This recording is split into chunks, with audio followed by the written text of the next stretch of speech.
Première venue à La Rochelle?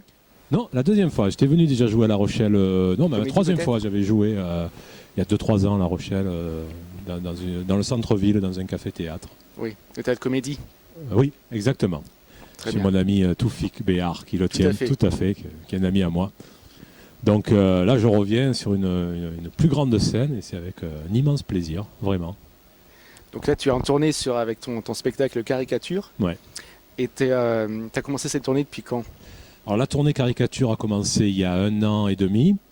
Mais ce qu'il y a de super, c'est que la tournée change, enfin le spectacle change presque tous les jours selon l'actualité.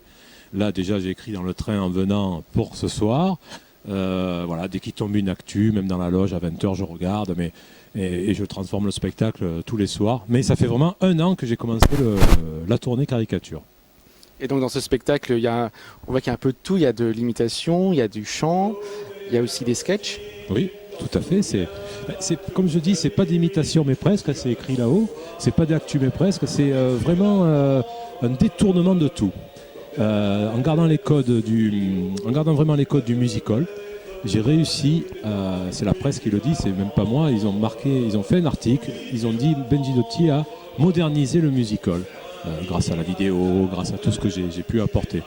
Donc c'est un spectacle musical avec de la chanson, avec des sketchs, avec des chansonniers, mais tout ça dans un décor de late show à l'américaine qui nous permet de partir dans des délires fous, quoi. Et comment est né ce spectacle? Comment on arrive à ce spectacle? Ouais. Alors, le spectacle, si tu veux, il est né de plusieurs rencontres. Il est né d'abord d'une rencontre avec mon manager qui m'a aidé à trouver une identité au spectacle et à vraiment ce que je faisais, parce qu'il fallait vraiment arriver à se dissocier d'autres imitateurs, d'autres humoristes. Il faut trouver vraiment sa personnalité. Il m'a aidé à me diriger là-dessus, et de là s'est greffé l'auteur Pascal Argence qui écrit avec moi, qui lui a aussi une folie et qui adore l'actu, et qui écrit pour Anne Romanoff entre autres, et qui est vraiment sur l'actu. Et je voulais vraiment écrire avec lui parce qu'il rebondit sur l'actu à la seconde, quoi.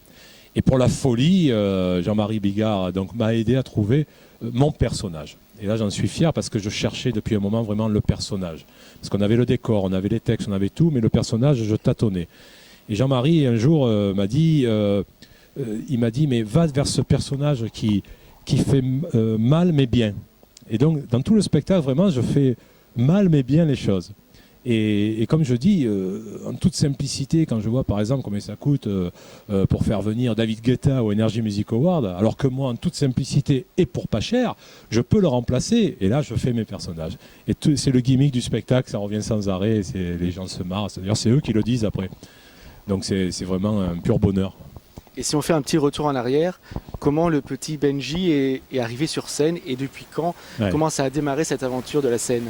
Alors le petit Benji faisait le con tout le temps, dans la cour de spectacle. On vient vous voir, vous nous faites rire tout le temps, tous les jours, vous nous remontez le moral et tout. J'ai dit oui, mais en quelque sorte, je suis déjà sur scène et vous êtes mon public. Donc je me suis dit, je vais essayer, grâce à Tiki Olgado, qui a été mon parrain dans le métier, une rencontre qui a tout déclenché. Tiki Olgado, que j'ai eu la chance de rencontrer grâce à des amis de la famille, m'a dit vas-y, t'essayes et puis tu verras bien, quoi. Et du coup, je me suis mis à une année sabbatique et j'ai dit je vais essayer. Et donc il a fallu trouver un auteur, il a fallu trouver, c'était pas comme ça quand même, hein. Il m'a aidé et conseillé, mais il m'a pas claqué des doigts parce que c'est tout à fait normal, ça serait dangereux de faire ça. Et il m'a aidé, il m'a conseillé, il m'a dit il faut que tu trouves un auteur. Donc j'ai trouvé un auteur dans le sud de la France. Et cet auteur-là qui écrivait très très bien, et je rends toujours hommage à cet homme, Jean-Louis Moreau, qui a écrit mes premiers spectacles. Et dès les premières 10 minutes que j'ai fait en première partie, les gens riaient, mais pas que de moi, des textes. Et donc c'était une addition, et j'ai dit mais mince, mais alors c'est vrai, ça marche, quoi. Bon, j'avais le trouillomètre à 0, mais ça marchait. Donc déjà avec la peur, je m'appuyais sur les textes et ça fonctionnait. Donc j'ai dit quand je vais être soulagé de la peur, ça va être génial. Et donc 10 minutes, 15 minutes, 20 minutes, une demi-heure. Et au bout de 1 an et demi, je faisais déjà un showcase au Petit Palais des Glaces à Paris pour me ramasser. Parce que je me suis ramassé devant tout le monde. C'était bien, mais c'était pas prêt pour Paris. Et maintenant, avec le recul, j'en rigole encore. Mais ça m'a mis une belle claque qui m'a dit, dans ma tête, je me suis dit, là, il faut vraiment bosser, il va falloir cravacher pour revenir à Paris et faire vraiment le métier, quoi. Et ça m'a motivé. Du coup, je suis resté humoriste depuis 14 ans. Donc c'est vraiment un pur bonheur. Et je dis toujours aux gens, mais si vous avez un rêve, mais essayez au moins, essayez. Essayez, et après vous verrez si ça marche ou non, mais au moins essayez, on ne sait pas. Je crois que les 3 clés de la réussite, la première clé, c'est de ne pas avoir peur. Il ne faut pas avoir peur. Pas écouter les gens qui te disent non, n'y va pas, mais tu es fou. Il ne faut pas écouter. Il ne faut pas avoir peur et il faut foncer. Deuxième clé, c'est la sécurité. C'est que même si on se lance dans un truc totalement fou et qu'on brave sa peur pour le faire, il faut quand même qu'il y ait la sécurité, de se dire, bon, si je me ramasse, dans 6 mois, qu'est-ce que je vais faire ? Donc ça, c'est une deuxième clé, c'est vraiment la prévention et la sécurité, de se garder vraiment. Et la troisième clé, c'est la confiance en soi et s'écouter. C'est vraiment s'écouter, se dire, j'y vais, je me fais confiance. Donc tu disais... Tu es parrainé par Jean-Marie Bigard. Oui. On voit sur scène que tu l'imites. Oui, aussi.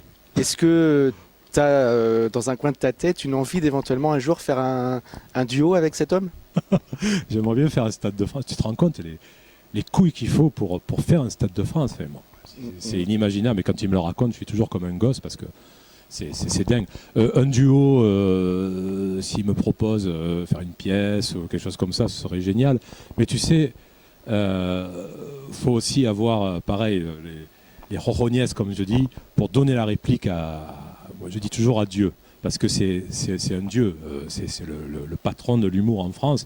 C'est comme les gars qui ont chanté avec Johnny Hallyday en duo au Stade de France ou ailleurs, ils te disent toujours ouais, tu y vas, tu le fais. Quand tu arrives, tu commences à pousser la note, toi à côté, tu as envie, quand un truc, c'est de te barrer parce qu'ils ont tellement de présence, tellement de. Et ça, c'est impressionnant, le charisme, la présence. Pour moi, Jean-Marie Bigard, c'est le Johnny Hallyday qu'on a en musique. Bigard, c'est le Johnny Hallyday de l'humour, tu vois. Et donc, c'est le patron. D'ailleurs, je l'appelle patron tout le temps. Et je pense que c'est très compliqué de donner la réplique à Jean-Marie sur scène. Ça doit être, mais pourquoi pas ? Pourquoi pas ? Moi, je suis ouvert à tout et ce serait vraiment le cadeau du ciel, t'imagines ?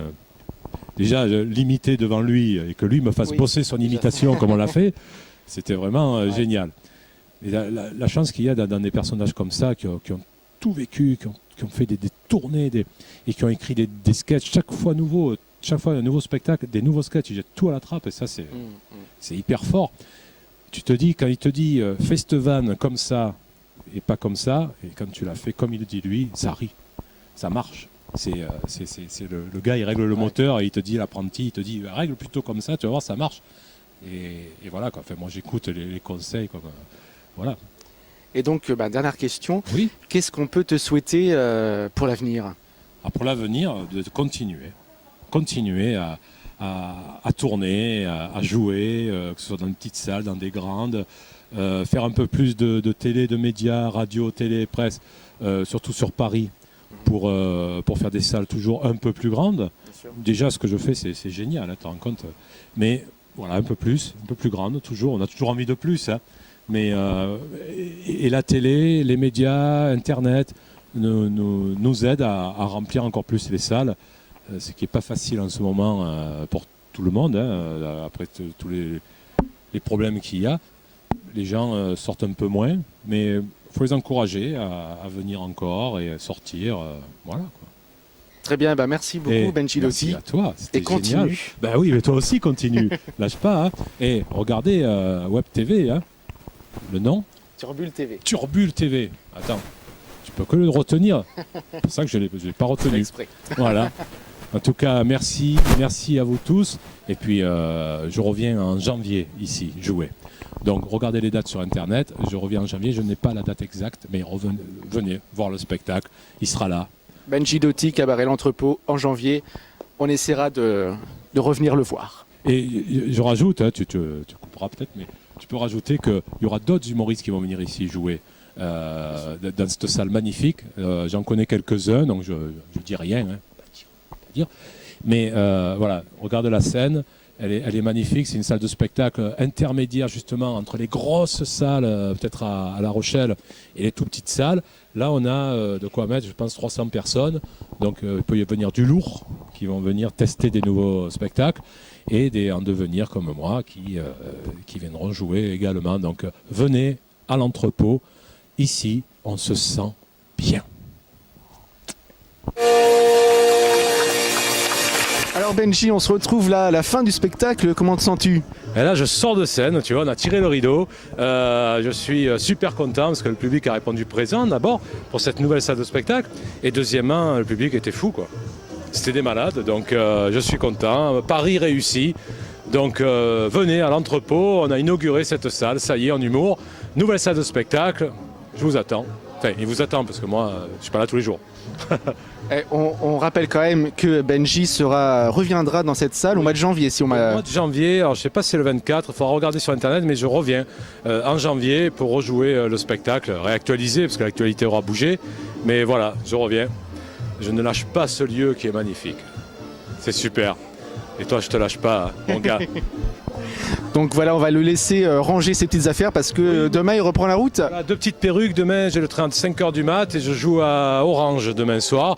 Donc tu vois, Rochelle, Paris, Marseille, Orange, 21h. Donc si vous êtes vers Orange, quand vous regardez, j'aurais déjà joué, je pense. Hein, mais... Donc voilà. C'est pas du live. La joie du spectacle, du voyage, c'est un métier génial. Vivez vos rêves à fond. Hein. Ouais, faut vivre ses rêves. Très bien, merci beaucoup. Et merci à toi, merci à Beau tous spectacle. les auditeurs de télé. Alors, redis-moi le nom. Turbule TV. Web TV, Turbule TV. Ah ouais. Voilà. Bah, écoutez, regardez la chaîne, venez voir des spectacles, sortez, allez voir des spectacles vivants et faites-vous plaisir. Kiffez la live, frère. C'est vrai. Merci, à bientôt. Merci mon gars. Merci.